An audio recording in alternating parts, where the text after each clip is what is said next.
ॐ अज्ञानतिमिरन्धस्य ज्ञानञ्जनशलाकया चक्षुरुन्मीलितं येन तस्मै श्रीगुरुवे नमः. Okay, thank you and welcome everybody for our Bhagavad Gita reading.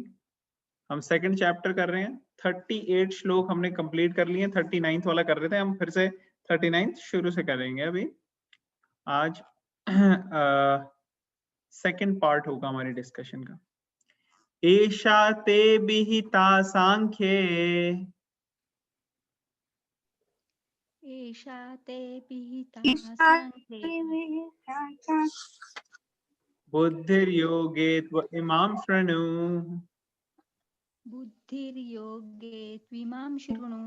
बुद्ध्ययुक्तो यया पार्थ बुद्ध्या युक्तो यया पार्थ कर्मबन्धं प्रहास्यसि. कर्मबन्धं प्रहास्यसि. ओके, ट्रांसलेशन कौन पढ़ेगा? कोई वॉलंटियर करेगा ट्रांसलेशन पढ़ने के लिए? Yes, Prabhuji. हाँ, पढ़िए please. Go ahead. Thus far, I have described this knowledge to you through analytical study. Now listen as I explain it in terms of working without fruitive results. O son of Partha, when you act in such knowledge, you can free yourself from the bondage of works. Okay. तो भगवान बता रहे हैं कर्म बंधन से कैसे बाहर निकला जाए. जो बॉन्डेज ऑफ वर्क है उससे कैसे, कर्म हमें जो बांध रहे हैं उसको कैसे निकल जाए जब हम कार्य करेंगे विदाउट फ्रूटिव रिजल्ट्स. कर्म की इच्छा के बिना कार्य करेंगे, वो भगवान बताने लगे. तो बहुत इंपॉर्टेंट डिस्कशन होगी आने वाली, काफी इंटरेस्टिंग भी होगी. तो अभी पर्पट पढ़ेंगे. पर्पट में हमने कल डिस्कस किया था थोड़ा बहुत. आज थोड़ा और उसको कवर करके we will just do a little bit discussion और फिर आगे चलेंगे. कौन पढ़ेगा पर्पट? ये अतुल वैदिक डिक्शनरी को निरुक्ति का क्यों है? निरुक्ति, व्हाट इज द वर्ड निरुक्ति? ओके, तो पर्पट में पहली लाइन यहाँ पे क्या लिखी है मैं पढ़ देता हूँ. According to the Nirukti or Vedic dictionary, Sankhya means that which describes things in detail, and Sankhya refers to that philosophy which describes the real nature of the soul. तो अब ये क्वेश्चन है कि ये निरुक्ति का क्या मतलब है. तो निरुक्ति बेसिकली एक ऑथराइज्ड सेट ऑफ जैसे एक बोनेफाइड सोर्स है जिसमें से आप देख सकते हो कि क्या मीनिंग है जो संस्कृत के वर्ड्स हैं उनका. तो ऐसे ट्रेडिशनल उसमें आती है. तो उसके को प्रभुपाद यहाँ पे कोट कर रहे हैं, बता रहे हैं कि क्या इन चीजों का मतलब है डिक्शनरी के अकॉर्डिंग. इनफैक्ट यहाँ पे प्रभुपाद ये भी कहते हैं कि yoga involves controlling of senses. और योगा आप जो देखोगे ऑथोरिटेटिवली लिखी गई है, पातंजलि की योगा सूत्र दिए गए हैं उन्होंने. तो उसके अंदर कई सारी चीजें बताई गई हैं. आजकल हम जो योगा करते हैं वो योगा एक्चुअली बहुत डिफरेंट है. ठीक है ना. वर्ड योगा का मीनिंग बड़ा डिफरेंट हो गया. योगा में मतलब होता है कनेक्ट करना भगवान से, और जो भगवान से कनेक्ट करने के अनुकूल चीजें होती हैं उनको हम अप्लाई करते हैं अपनी लाइफ में. और कई तरीके के योगा होते हैं, वो सब भगवद गीता में भी दिए गए हैं. तो उसके अंदर कंट्रोल ऑफ सेंसेस होता है. लेकिन अगर हम आज देखें तो हमारे माइंड में इमेज क्या आती है, कोई एक्सरसाइज कर रहा है, कोई पोस्चर डिफरेंट प्राणायाम कर रहा है या आसन कर रहा है, बस इसी की इमेज आती है. पूरी डिटेल इमेज नहीं आती कि योगा का क्या मकसद क्या है ये आसन और प्राणायाम करने का. तो इसके अंदर कंट्रोल ऑफ सेंसेस तो आजकल योगा में कोई सिखाता नहीं है, कोई बताता भी नहीं है, लेकिन ये सब चीजें होती हैं. तो ये सब चीजों की मीनिंग समझाने के लिए जो है निरुक्ति डिक्शनरी भी है, वन ऑफ द सोर्सेस. ठीक है ना. चलें आगे. तो अर्जुना's proposal not to fight was based on sense gratification. अब प्रभुपाद यहाँ पे बता रहे हैं कि कैसे जो अर्जुन कह रहा है कि नहीं मेरे को लड़ना नहीं चाहिए। उसके कई सारे रीजन दिए, उसमें कई सारे सेंस ग्रेटिफिकेशन भी है। और प्रभुपाद ने बताया कि कैसे सेंस ग्रेटिफिकेशन दो तरह की हो सकती है। एक हो सकती है कि हाँ भाई मुझे एंजॉय करना है किंगडम, मुझे राजा बनना है और मुझे एंजॉय करना है, एक तरह की सेंस ग्रेटिफिकेशन। दूसरी सेंस ग्रेटिफिकेशन क्या होती है कि मुझे अपने सगे संबंधी बंधुओं के साथ रहना अच्छा लगता है, मेरे को नहीं लगता कि उनको कोई हार्म होना चाहिए।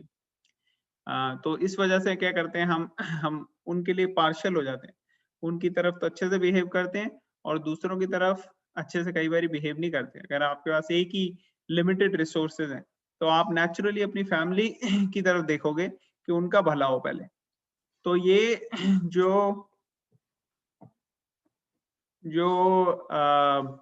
मेंटालिटी है ये गृहस्थ आश्रम में तो थोड़ी बहुत रखनी पड़ती है, लेकिन गृहस्थ को दूसरों का भला करने के बारे में भी बहुत सोचना चाहिए। और वो मेंटालिटी आपको सेंस ग्रेटिफिकेशन से दूर लेके जाएगी। और साथ में जब आप भगवान को ऐड करते हो तो उसमें सबका भला होता है।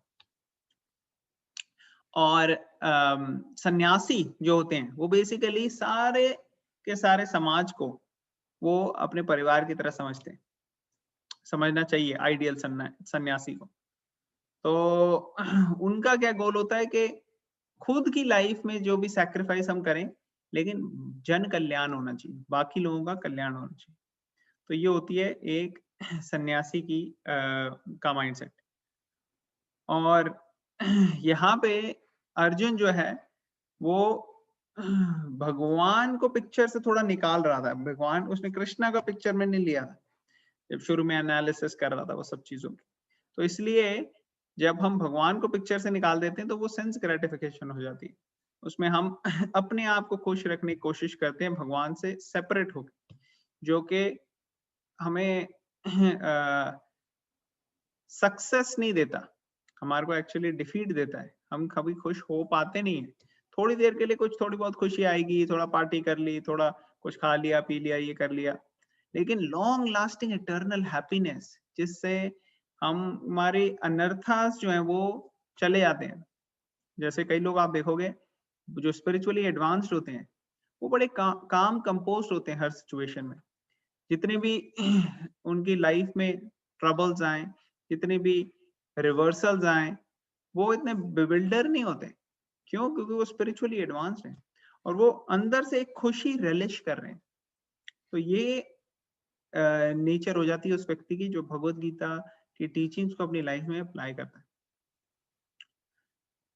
तो यहाँ पे बता रहे हैं कि अर्जुन जो था वो अपने धर्म कर्म थोड़े से करने के बीच में उसको कंफ्यूजन आ गई थी क्योंकि सेंस ग्रेटिफिकेशन मेंटालिटी की वजह से। अब ये अर्जुन तो प्योर डिवोटी है, उसको सेंस ग्रेटिफिकेशन की जरूरत नहीं है या उसको ऐसी कंटामिनेशन होती नहीं है, लेकिन ये भगवान का एक अरेंजमेंट था जिसमें वो भगवत गीता प्रदान कर सके।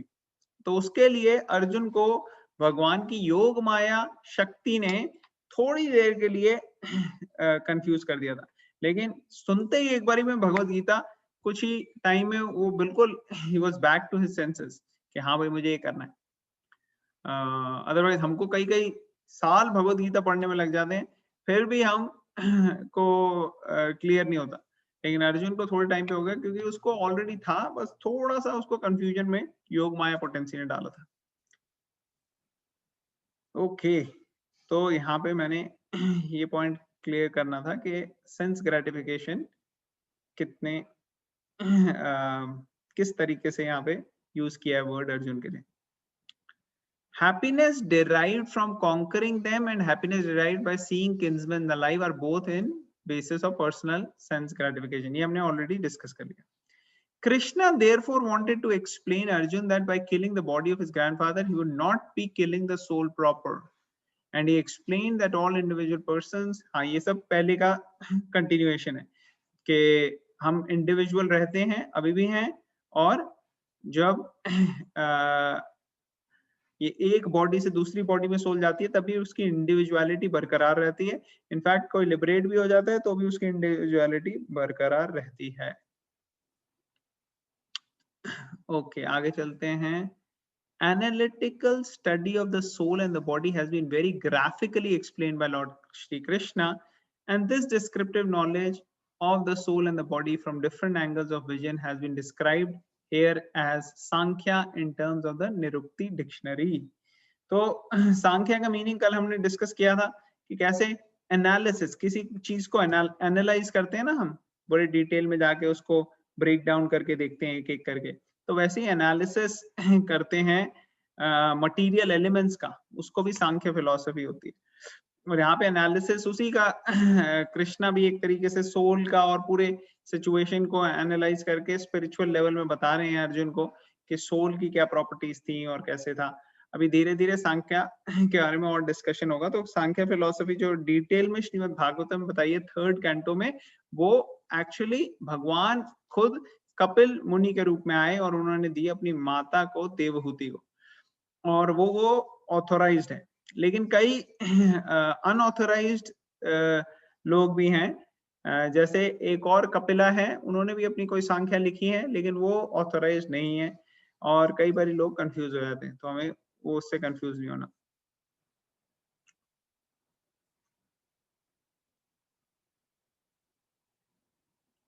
फिर यहाँ पे बताया था कि सृष्टि के शुरू में, क्रिएशन में, कैसे भगवान जो है वो प्रकृति के ऊपर ग्लांस करते हैं और इम्प्रेग्नेट करते हैं और उससे सृष्टि पूरी चालू होती है। तो हमने क्रिएशन के बारे में थोड़ा सा कल डिस्कशन किया था।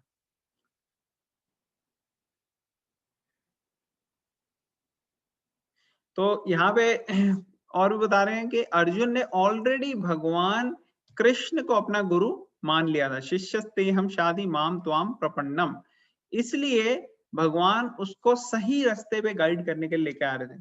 और उसके लिए उन्होंने कई सारे रीजन दिए। पहले ये दिया रीजन कि अरे अगर आप मटीरियल लेवल में, कर्म कांडा के लेवल से भी देखो तो भी आपको बेनिफिट मिलेगा युद्ध करके, क्योंकि या तो आप स्वर्ग में एंजॉय करोगे या फिर यहाँ पे युद्ध जीतने के बाद किंगडम एंजॉय करोगे यहाँ पे। तो इधर भी बेनिफिशियल है। मगर अब वो कहेंगे विदाउट फ्रूटिव रिजल्ट्स कैसे इस सिचुएशन को देखा जाए और कैसे अपनी सिचुएशन को देखना चाहिए, उसके बारे में आने वाले सेक्शंस में डिस्कस होगा। और बुद्धि योगा प्रभुपाद यूज कर रहे हैं। बुद्धि योगा मीन्स अपनी इंटेलिजेंस को यूज करना भगवान की शरण में आने के लिए।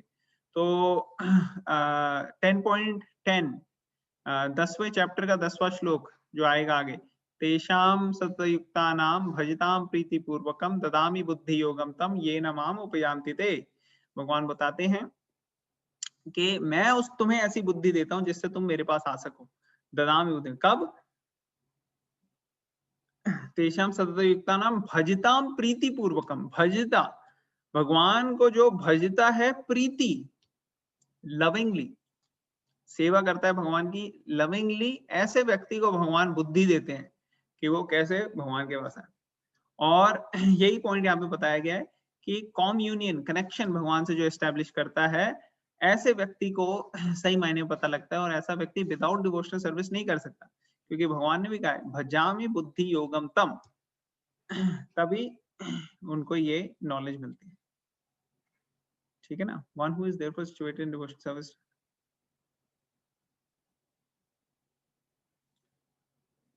ओके, तो ये पॉइंट्स हैं अभी तक इस पहले 2 पैराग्राफ में।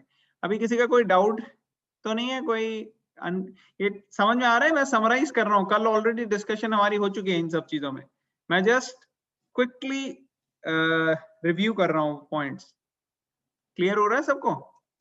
यस यस प्रभु जी। यस प्रभु जी। यस प्रभु जी। चलो ग्रेट, तो हम नेक्स्ट चलते हैं। तो 3rd पैराग्राफ में ये ऑलरेडी मैंने बता दिया, सांख्य योगा जो है वो रियल योगा भागवतम में दिया है, वहां से हमें देखना है। ठीक है, अब हम जाएंगे लास्ट के 2 पैराग्राफ में। ऑफ कोर्स से स्टार्ट करेंगे। कौन पढ़ेगा ऑफ कोर्स एथिस्टिक? कोई वॉलंटियर? I can read. अब भव्या आप पढ़ो ऑफ कोर्स से लेके till the end of this पर्पट। Okay. Of course, atheistic Sankhya Yoga has nothing to do with the Bhakti Yoga, yet the unintelligent claim that the atheistic Sankhya Yoga is referred to in the Bhagavad Gita.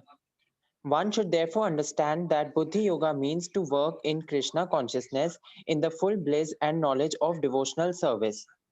One who works for the satisfaction of the Lord only However difficult such work may be, is working under the principles of Buddhi Yoga and finds himself always in transcendental bliss.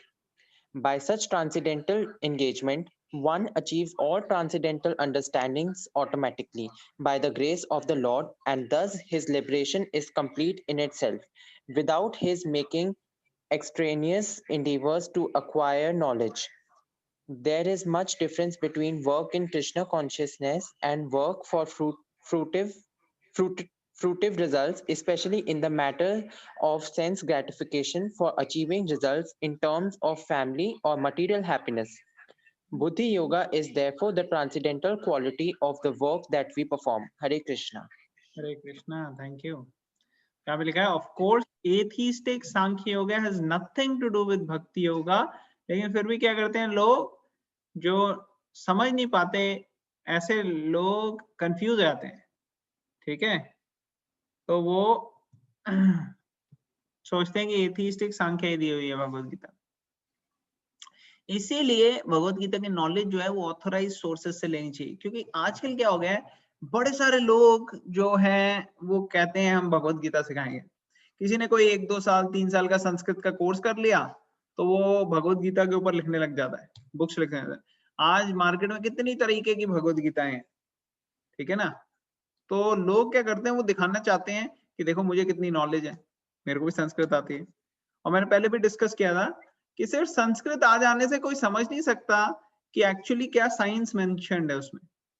जैसे आपको सिर्फ English आती है तो आप कोई English में लिखी हुई मेडिकल की बुक पढ़ के डॉक्टर नहीं बन सकते, या अगर आप इंजीनियरिंग की बुक अगर आप इंग्लिश में लिखी हुई पढ़ के आप इंजीनियर नहीं बन सकते। अगर आप कहो कि हाँ भाई नहीं मैं तो बन सकता हूँ डॉक्टर, मैंने तो पढ़ाई की है, ठीक है आप बनो, आप सर्जन बन जाओ, सर्जरी की वही वाली बुक्स पढ़ लो और किसी को कहो मैं भी ब्रेन सर्जन हूँ या हार्ट सर्जन हूँ, मैं आपकी सर्जरी करता हूँ, तो ऐसा होता नहीं है। उसके लिए ट्रेनिंग चाहिए, उसके लिए पर्सनल गाइडेंस चाहिए किसी ऐसे व्यक्ति से जो ऑलरेडी ट्रेनिंग जिसको मिल चुकी है उससे। तो उसी तरह से भगवत गीता की नॉलेज भी जो इसमें साइंस है उसको समझने के लिए हमें ऐसे व्यक्ति से ट्रेनिंग लेनी पड़ती है जो ऑलरेडी खुद ट्रेनिंग जिसको मिली हो, या कम से कम कोई इंस्टीट्यूशन उसने ज्वाइन किया हो, या कोई मेडिकल कॉलेज में जाता है, वो कहीं इंस्टीट्यूट में होता है, सीखता है वहां से तो आगे सिखाता है। जैसे मेडिकल स्टूडेंट होते हैं उनको जो रेजिडेंट्स हैं वो सिखाते हैं। रेजिडेंट्स मतलब कि जो खुद ट्रेनिंग में है मगर मेडिकल स्टूडेंट से थोड़ी आगे की ट्रेनिंग में।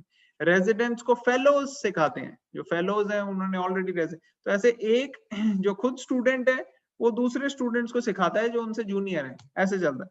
उसी तरीके से और टॉप में होते हैं जो प्रोफेसर्स, वो सिखाते हैं सबको।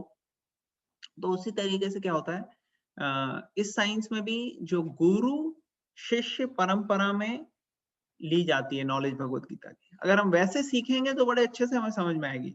अदरवाइज ऐसे लोग कंफ्यूज हो जाते हैं, सांख्या क्या है, यहाँ पे भी लिखा है वहां पे भी लिखा है, वो किसी और ही की सांख्या कुछ और ही समझ लेते हैं। इसीलिए कहते हैं ना वो एक बारी ये कहावत है कि पूरी रामायण खत्म हो गई, एंड में पूछ रहा है सीता किसका बाप था।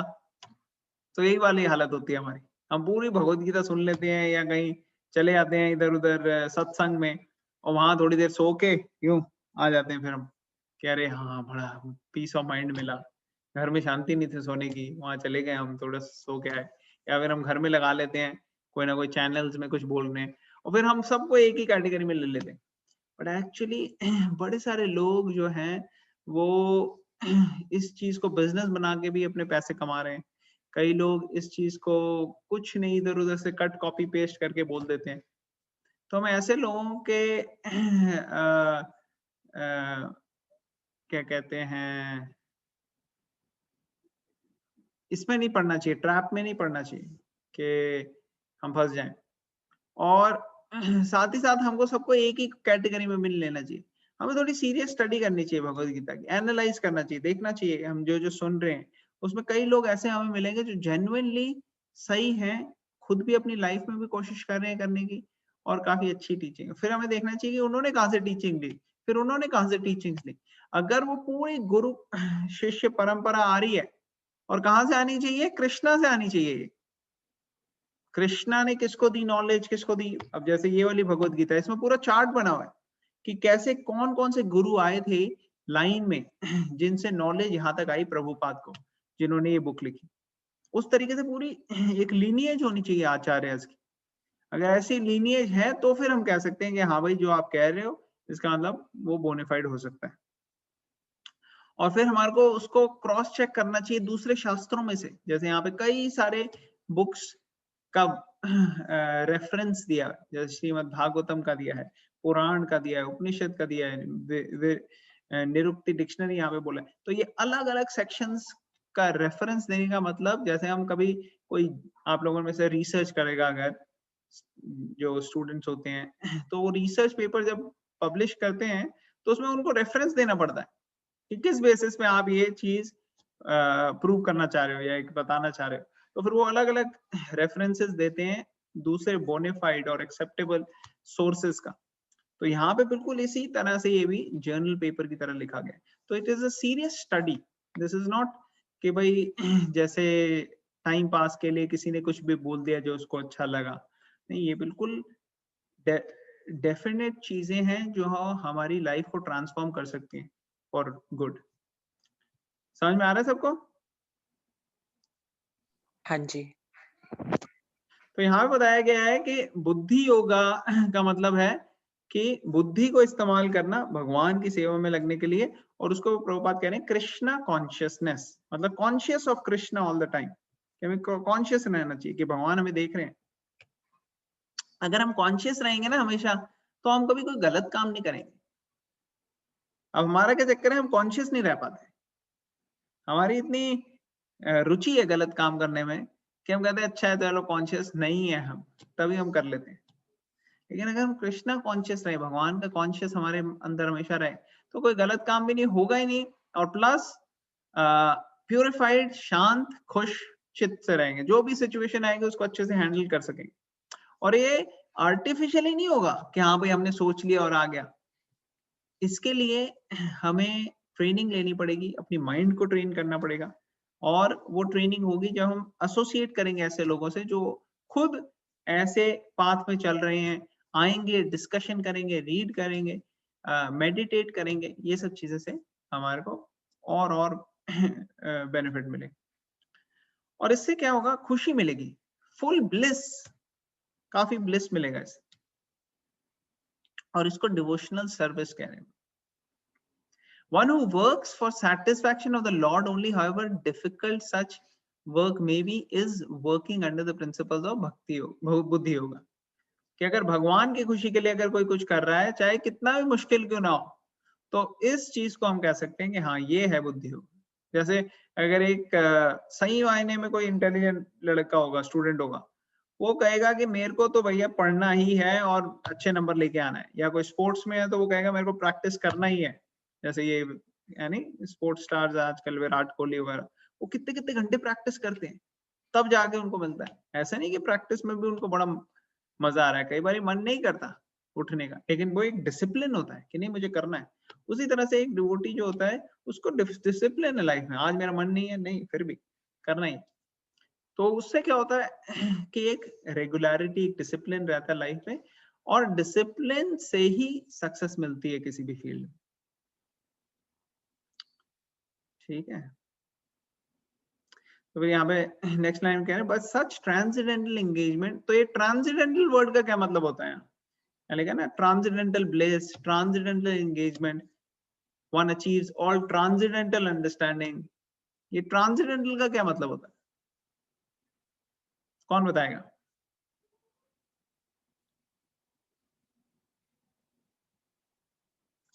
इतनी बारी आप लोगों ने पढ़ा है यहाँ ट्रांसेंडेंटल, इसका मतलब क्या होता है? दिव्य, दैविक। ओके, दिव्य, दिव्य, अच्छा, that is good word. Divya, तो उसका मतलब क्या होता है दिव्य का?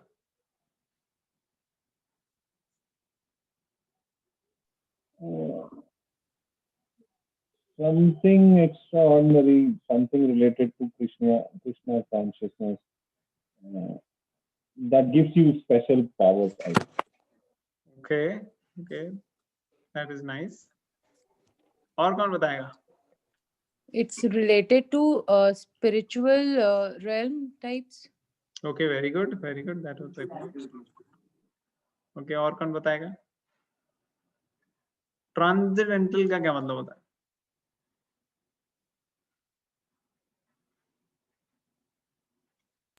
Hare Krishna. हाँ जी, हरे कृष्णा रक्षा। Prabhu, something that is not ordinary, beyond our like ordinary basic life में जो अपन करते हैं उसकी उससे परे जिसे बोलते हैं, like बेसिक लाइफ से थोड़ी पढ़े। ओके, तो सुभाष पर वो बोल रहे थे समथिंग एक्स्ट्रा ऑर्डिनरी। ओके, नहीं लेकिन क्या और क्या और कैसे उसको एक्सप्लेन किया जा सकता है, क्योंकि कई सारी चीजें हो सकती हैं जो ऑर्डिनरी से हटके हो या एक्स्ट्रा ऑर्डिनरी हो, राइट? किसी ने बोला दिव्य, किसी ने बोला स्पिरिचुअल। तो एक कॉमन व्यक्ति जिनको ये सब चीजें इतनी ठीक से क्लियर नहीं है, वो कैसे समझाओगे आप? Actually proof of the pudding lies in its eating. तो अगर आप फॉलो करोगे आपको एक्चुअली फीलिंग खुद ही आएगी। तो ट्रांसेंडेंटल मींस ट्रांस कर देना। ट्रांस मींस उसको बाईपास या उससे बियॉन्ड चले जाना, उसके आगे चले जाना, एस्केप कर जाना। तो ट्रांसेंडेंटल आप लोगों ने सबने सही आंसर दिया।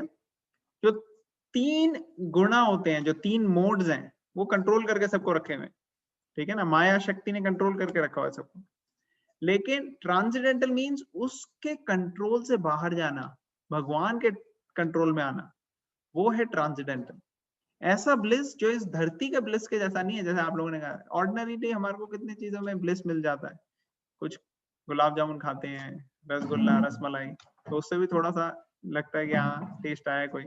लेकिन ये ट्रांसेंडेंटल ब्लिस नहीं आता उससे। ऑफ कोर्स प्रसादम जब हम लेते हैं तो उसमें होता है, लेकिन हम वो ट्रांसेंडेंटल ब्लिस पे फोकस नहीं कर पाते, हम टेस्ट पे रह जाते हैं। सिर्फ टेस्ट से बहुत बियॉन्ड है ये ट्रांसेंडेंटल। और ये ट्रांसेंडेंटल वर्ड तब यूज करते हैं हम जब हम एक्चुअली भगवान के सेवा में लगते हैं, भगवान के उससे हमारे को डायरेक्ट टेस्ट आता है। तो ये सारी चीजों के लिए हमारे को एक एटमॉस्फेयर चाहिए, एक सेटअप चाहिए जहां पे हमारे ऐसी एसोसिएशन हो जो व्यक्ति खुद बड़े सीरियस, सिंसियर हो और प्योर हो। जब उनके साथ हम लगते हैं तो हमारे को बहुत अच्छे से आनंद मिलता है।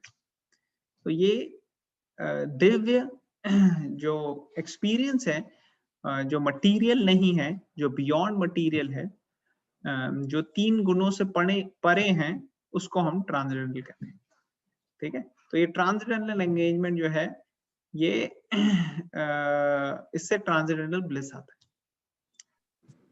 ठीक है ना? भैया जैसे मीरा की जो भक्ति है उसको हम इसका एग्जांपल दे सकते हैं?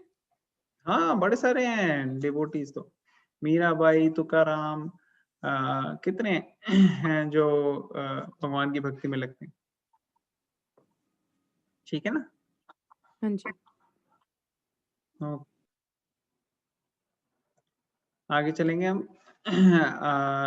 लास्ट सेक्शन में यहाँ पे बता रहे हैं कि thus his liberation is complete in itself without his making extraneous endeavor to acquire knowledge।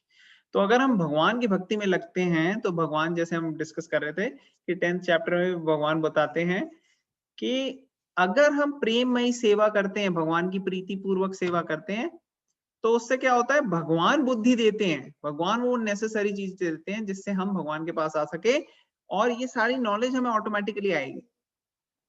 फिर हमारे को एक्सट्रेनियस एंडेवर नहीं करेगा कि मेरे को ये वेद भी पढ़ना है, वो वेद भी पढ़ना है, सब क्रीम दे दी भगवान ने भगवत गीता में, और उससे हम प्रैक्टिस करते हैं तो भगवान और एनालाइज करते हैं, भक्तों की एसोसिएशन।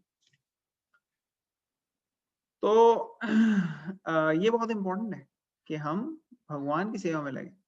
और भगवान ये भी कहते हैं भगवत गीता में कि जो भी आपके पास है उसको भगवान प्रिजर्व करेंगे अगर वो सही चीज, वो पॉजिटिव्स हैं आपके, और जो आपके पास नेगेटिव, जो आपके पास नहीं है, वो भगवान प्रोवाइड करेंगे, उसको फुलफिल करेंगे। ये कब करते हैं भगवान? जब हम भगवान की सेवा में लगने की कोशिश करते हैं। तो भगवान जो हमारे पास नहीं है वो प्रोवाइड करते हैं, और जो हमारे पास है उसको प्रिजर्व करते हैं। आपके पास कोई स्किल हो, टैलेंट हो, रिसोर्सेज हो, भगवान प्रिजर्व करेंगे आपके लिए, तो क्या भगवान की सेवा में लगाओ। और अगर आपके पास कुछ नहीं है, तो कुछ चीजें नहीं है, तो वो भगवान प्रोवाइड करेंगे। तो इतना बेनिफिट होता है जो सही मायने में इस साइंस को पकड़ लेता है। अब नेक्स्ट श्लोक का बहुत इंपॉर्टेंट है, तो आज हम उसको थोड़ा सा शुरू करेंगे क्योंकि हमारे पास इतना टाइम नहीं है, इसलिए हम क्विकली शुरू करेंगे इसको। आपका फेवरेट श्लोक आ गया। ओके, रिपीट कीजिए मेरे से पीछे। नेहा विक्रम नाशोस्ते नेहा विक्रम सोस्ते प्रत्यवायो न विद्यते प्रत्यवायो न विद्यते स्वल्पमप्यस्य धर्मस्य स्वल्पम् अप्यस्य धर्मस्य त्रायते महतो भयात्। त्रायते महतो भयात्। ओके, तो ट्रांसलेशन कौन पढ़ेगा? हाँ, पढ़ो। Translation. In this endeavor, there is no loss or diminution, and a little advancement on this path can protect one from the dangerous type of fear. Okay, Purport. तो ये बड़ा इंपॉर्टेंट सेंटेंस है translation का, उसको आप ध्यान से समझो। भगवान बता रहे हैं, जो साइंस भगवान बता रहे हैं यहाँ पे, जो ज्ञान दे रहे हैं, उसको समझ के फॉलो करने में कोई नुकसान नहीं है आपका। देयर इज नो लॉस इसको ट्राई करते हो अगर आप, और अगर थोड़ा सा भी फॉलो कर लोगे, even little advancement on this path can protect one from the most dangerous type of fear. तो भगवान इतना प्रोटेक्ट करेंगे आपको सबसे बड़े से बड़े डेंजर से भी। तो इसलिए ये बड़े ध्यान से पढ़ने वाली बुक है भगवद गीता, और खासकर इसका ये जो सेक्शन हम रीड कर रहे हैं, इसको अगर आप ध्यान से समझ लोगे तो बहुत आपकी लाइफ ट्रांसफॉर्म हो जाएगी। तो हम पढ़ते हैं। Please continue Aditi. Activity in Krishna consciousness or acting for the benefit of Krishna without expectation of sense gratification is the highest transcendental quality of work. Even a small beginning of such activity finds no impediment, nor can that small beginning be lost at any stage. Any work begun on the material plane has to be completed, otherwise the whole attempt becomes a failure. But any work begun in Krishna consciousness has a permanent effect, even though not finished. The performer of such work is therefore not at a loss, even if his work in Krishna consciousness is incomplete. 1% done in Krishna consciousness bears permanent results, so that the next beginning is from the point of 2%, whereas in material activity without 100% success, there is no profit. Ajamila performed his duty in some percentage of Krishna consciousness, but the result he enjoyed at the end was 100% by the grace of the Lord. This is a nice verse. तो यहाँ पे stop करते हैं, अभी पहले ये discuss करते हैं। ये बड़ा इंपॉर्टेंट पॉइंट है यहाँ पे कि हम देखो, अभी हमने डिस्कस किया था बैलेंस करने का, कि मटेरियल लाइफ और स्पिरिचुअल लाइफ दोनों को बैलेंस करना चाहिए हमें अपनी लाइफ में। लेकिन यहाँ पे एक बहुत इंपॉर्टेंट डिफरेंस है दोनों चीजों। जैसे कोई बच्चा स्कूल जाता है और स्कूल में वो कहते हैं भाई 40% नंबर आने चाहिए तभी पास होगा ये लड़का। 40%, चलो ये बड़ी मेहनत की, उसने एग्जाम दे के आ गया, कितने आए भैया नंबर, अभी पता लगेगा आने वाले दिनों में जब एग्जाम का रिजल्ट आएगा। वो एग्जाम का रिजल्ट आ गया, कितने आए नंबर, 30%, उत्तर की फेल।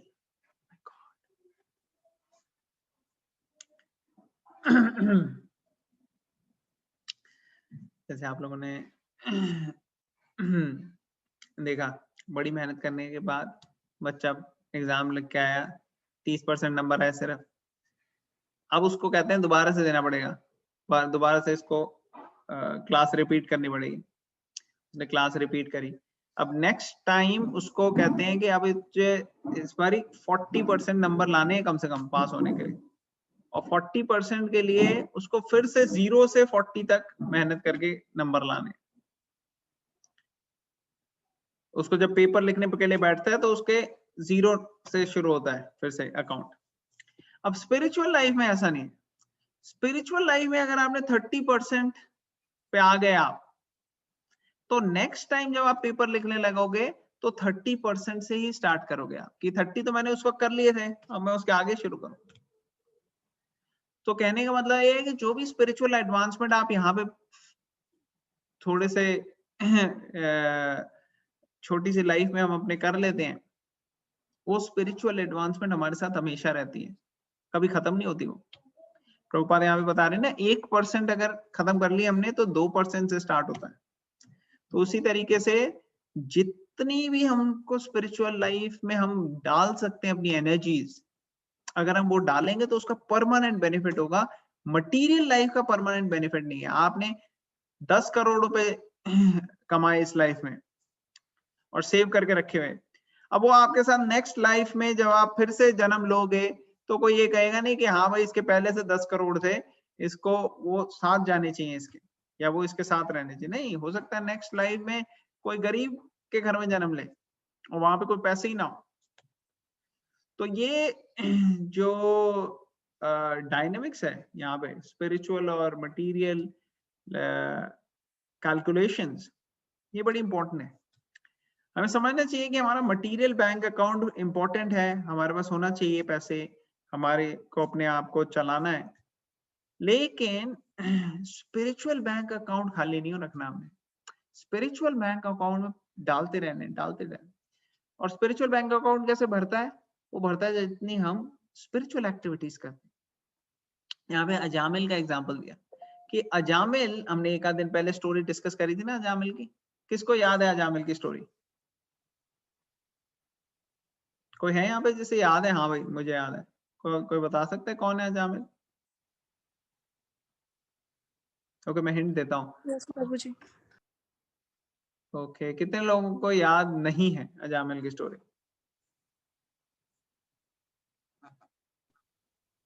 मुझे याद नहीं है। Okay, one honest person is there in the conference. एक व्यक्ति है जो ऑनेस्टली ये एक्सेप्ट करता है। मैंने तो सुनी नहीं। चलो, तो अजामिल जो था, हमने डिस्कस किया था कि कैसे उसके बचपन में बड़ी अच्छी परवरिश हुई थी, ब्राह्मण था वो, अच्छी ब्राह्मण फैमिली से था। लेकिन जब बड़ा हुआ, उसकी मैरिज वगैरह हुई, उसके बाद उसने बाहर जाके देखा एक कपल जो कि ओपनली, आजकल तो खैर इतना कॉमन हो गया ये, लेकिन पहले के टाइम में बड़ी कल्चर्ड सोसाइटी थी, तो ओपनली जो थे कपल, वो रिलेशनशिप हो रहा था उन दोनों का एक दूसरे के साथ। तो इसको देख के उसका माइंड बड़ा बिविल्डर हो गया और उसने प्रोस्टिट्यूट के साथ रिलेशनशिप रखने शुरू कर दिए और अपने फैमिली को बिल्कुल ही निग्लेक्ट करके प्रोस्टिट्यूट के साथ वो हो गया। लेकिन मृत्यु के वक्त उसने अपनी लाइफ में एक काम किया कि अपने बेटे का नाम नारायण रख दिया और मृत्यु के वक्त वो अपने बेटे को याद करा नारायण। और क्योंकि उसने नारायण का नाम बोला, उसको एक और अपॉर्चुनिटी मिली, एक और मौका मिला। उसको मौका मिला कि वो अपने सारे जो उसने गलत काम किए थे उसको छोड़ दे। उसको जब मृत्यु के वक्त अगर कोई गलत काम करता है तो फिर यमदूत आते हैं और फिर लेके आते हैं यमराज के उधर, और वहां पे सारे पापों को फल देना पड़ता है। लेकिन उसके केस में जब यमदूत आए तो साथ में विष्णुदूत भी आ गए। विष्णुदूत ज्यादा पावरफुल है। उन्होंने कहा कि आप इसको टच नहीं कर सकते। क्यों? इसने नारायण का नाम लिया। उसने कहा नहीं, इसने तो बहुत पाप किए। इन्होंने कहा वो जो भी हो, इसने नारायण का नाम लिया है, इसको स्पेशल कंसिडरेशन होगा। तो उसको मौका मिला परफेक्ट करने के लिए अपनी लाइफ, और उसने उसको बेनिफिट उसको याद रख के, अरे मेरे को ऐसे बचाया था तो अब मुझे अच्छे से करना है। तो ये अजामिल की स्टोरी में देखते हैं हम कि उसने एक छोटा सा काम किया था। क्या किया था? उसने नारायण का नाम याद किया था बस, और उसको इतना बड़ा बेनिफिट मिला। तो स्वल्पम अपयस्य धर्मस्य त्रायते महतो। छोटा सा बेनिफिट भी इतना आगे ले जा सकते हैं। जैसे हमने ये भी डिस्कस किया था कि इस महीने में जो अभी कार्तिक का महीना चल रहा है, उसमें सबको दिया ऑफर करना चाहिए भगवान को। कितने लोग आप में से हैं जो रोज दिया कर रहे हैं, एक दिन में मिस नहीं हुआ? नहीं, बीच में मिस तो मेरे से हुआ है। मेरे से अच्छा, कोई ऐसा है जिसने पूरे ज्यादातर दिन किया है? कभी एक आध मिस हो गया हो तो अलग बात है, लेकिन ज्यादातर दिन। मैंने किया है। मैंने भी किया है।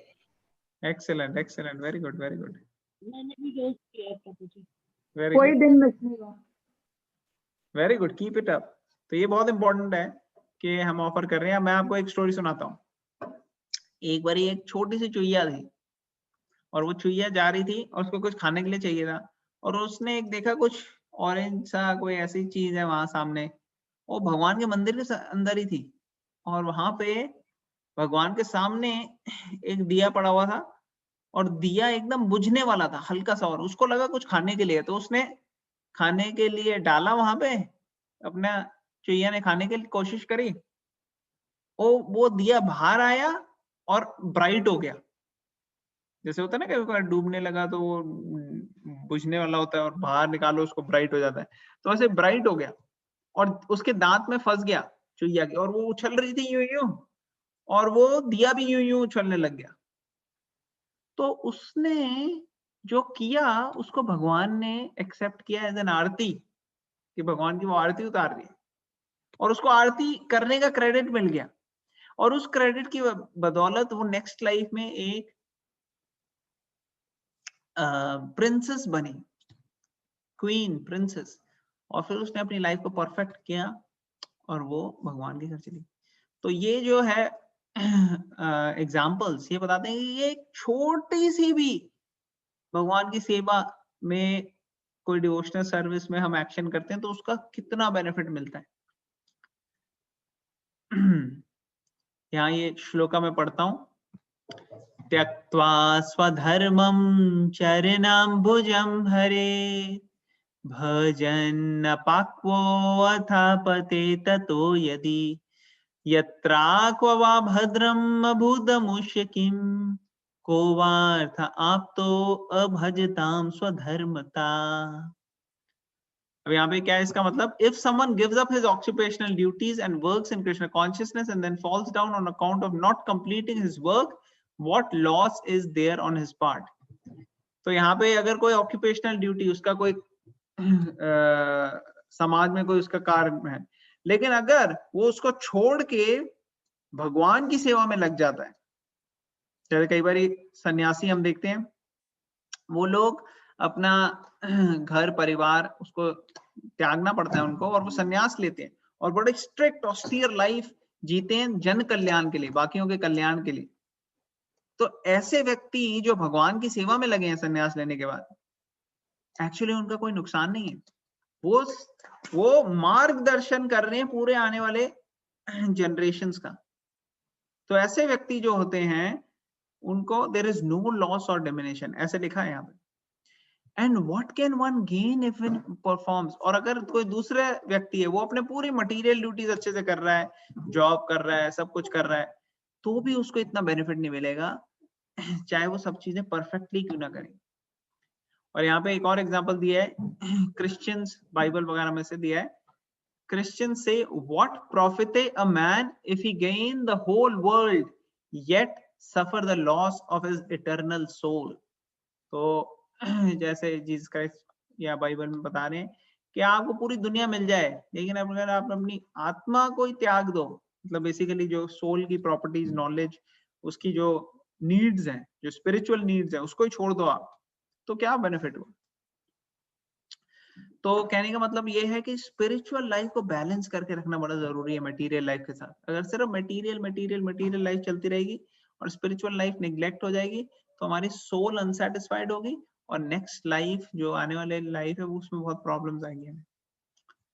लास्ट पैराग्राफ यहाँ पे लिखा है, material activities and their results and with the body, but Krishna consciousness carries a person again to Krishna consciousness even after the loss of the body. तो जैसे हमने डिस्कस किया कि जो भी आप भक्ति अकाउंट में डालते हो, जो आप कृष्ण कॉन्शियस अकाउंट में डालते हो, वो आपके साथ सदैव रहेगा। भगवान इस जन्म से पहले भी आपके साथ थे, इस जन्म में भी थ्रू आउट आपके साथ है, और इस जन्म के बाद नेक्स्ट जो आप लोग हैं उसमें भी आपके साथ रहेंगे। और बाकी कोई भी ऐसा नहीं है जो आपके साथ पहले था इस शरीर से और बाद में रहेगा। इवन जब हम इस शरीर में हैं, तब भी कोई ऐसा नहीं व्यक्ति होगा शायद जो हमसे हमारे साथ थ्रू आउट रह पाए, क्योंकि लिमिटेशंस है। तो भगवान है जो पहले थे, अभी भी हैं और आगे भी रहेंगे। और कितनी इंटरेस्टिंग बात है, सोचने वाली बात है कि भगवान ही ऐसे हैं जिनको हम सबसे ज्यादा निग्लेक्ट करते हैं। हमें तो हमेशा कॉन्शियस रहना चाहिए भगवान के बारे में, लेकिन रहना बड़ा आसान नहीं है, मेरे लिए तो नहीं। तो इसलिए ये बड़ी सोचने और विचार करने वाली बात। Material activities and their results and, but spiritual activities नहीं, वो एंड नहीं होती।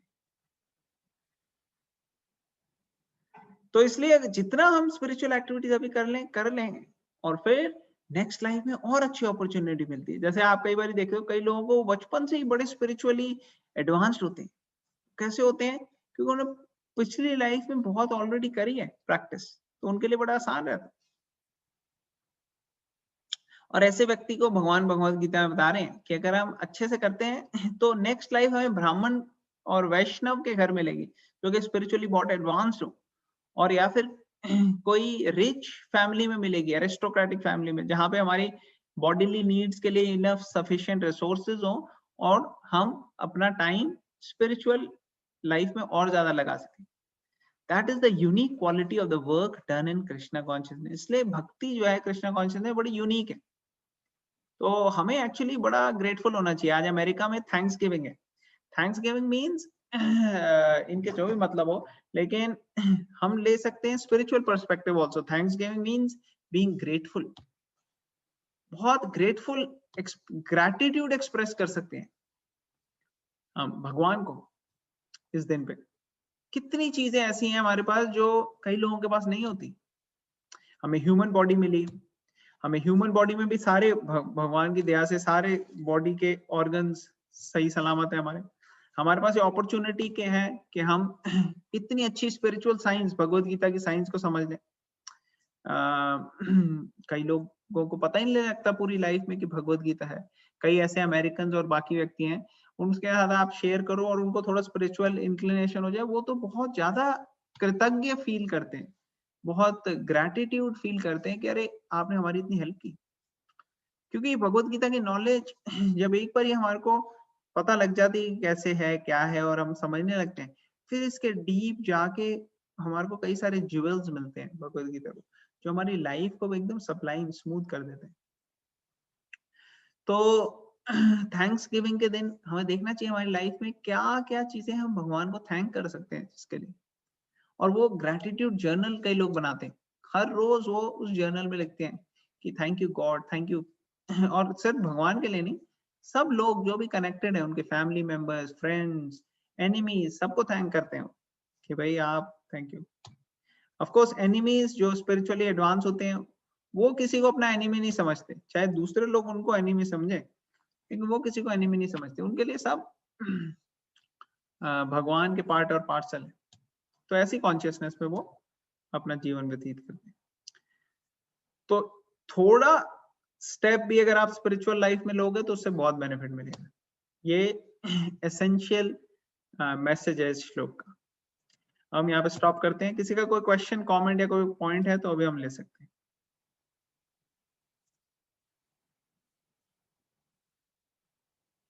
तो आज का जो डिस्कशन है क्लियर हुआ सबको, जो भी अभी तक हमने डिस्कस किया?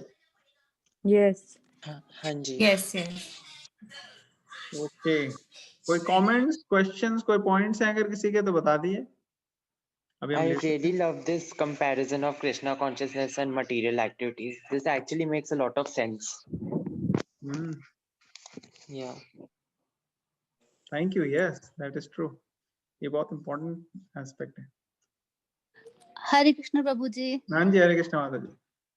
Prabhu ji, I just want to thanks to you for being our for providing a spiritual guidance for us. Oh, I should thank you for giving me the chance to share what I have heard. I am very thankful. आप सब लोग बहुत ही special लोग हो। ऐसे लोगों को मिलते नहीं है जिनका इंटरेस्ट हो आज के जमाने में भगवत गीता में। आजकल सोसाइटी ऐसे सब कुछ दिखाने में लगी हुई है कि बाकी सारी चीजें ज्यादा इंपॉर्टेंट है। अबे तू कहाँ लग गया, तू भगवत गीता में, छोड़ इसको। तो ये लोगों का मेंटालिटी, उनको पता ही नहीं कि इसमें क्या है, और वो जिस जिस चीजों के पीछे पड़ रहे हैं वहां से उनको लात पड़ती है, फिर वो लात खा के फिर आते हैं, फिर रोते हैं वो, और वो एंड में आपके पास ही आएंगे। जो भगवत गीता की नॉलेज में फिक्स्ड हैं, जो स्पिरिचुअली एलिवेटेड हो जाते हैं, उनके पास ही फिर लोग फाइनली आते हैं और अपना दुखड़ा सुनाते हैं। वो आपसे ही गाइडेंस लेंगे। शुरू शुरू में चाहे वो आपको डिस्करेज करें या आपका मजाक उड़ाएं या उपहास लें, लेकिन आप देखो, तो ये बहुत इंपॉर्टेंट है। आप लोगों ने जो स्टेप्स लिए हैं उसके लिए कंग्रेचुलेशंस, और प्लीज ऐसे आते रहिए, हम लोग डिस्कस करते रहेंगे। आने वाले दिनों में हम क्विज भी खेलेंगे, थोड़ी इंटरेस्टिंग, मे बी हम कोशिश करेंगे, देखो शायद इस सैटरडे या संडे खेल सकते हैं। आप लोगों को क्या लगता है किस दिन हम करें क्विज? सैटरडे करें या संडे करें? जो सेक्शंस हो गए हैं उसके ऊपर करेंगे हम।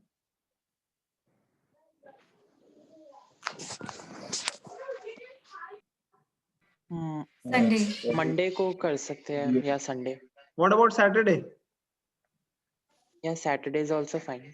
आई think Sunday is better. Sunday, चलो संडे को करते हैं, ताकि आप फ्राइडे सैटरडे संडे पढ़ लो क्विज के लिए, ठीक है ना? फ्राइडे सैटरडे संडे पढ़ो, संडे नाइट क्विज होगी। Is that good? Good idea? Yes Prabhu. Yes yes. चलो ग्रेट, ओके, थैंक यू। तो आपके लिए अच्छा वीकेंड पे हो गया डिस्कशन। तो मैं आपको बता दूंगा कौन से श्लोका से कौन से श्लोका करने हैं, तो आप वो कर सकते हो, लेकिन ये सारे तो इंक्लूडेड ही होंगे। तो पिछले जो हमने 20 श्लोकास किए हैं वो तो आप लास्ट 20 श्लोकास तो पढ़ने शुरू कर दो अभी, ठीक है?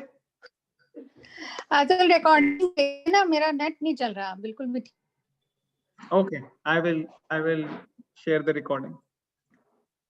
हाँ, ओके, आज भी आधा ही सुन। sorry, internet problems. Okay, then we'll end it here. Very very grateful to all of you. Shrimad Bhagavad Gita की जय, जय। प्रभुपाद की जय। Hare Krishna. Thank you. Hare Krishna. Thank you very much everyone. Thank you so much. Thank you.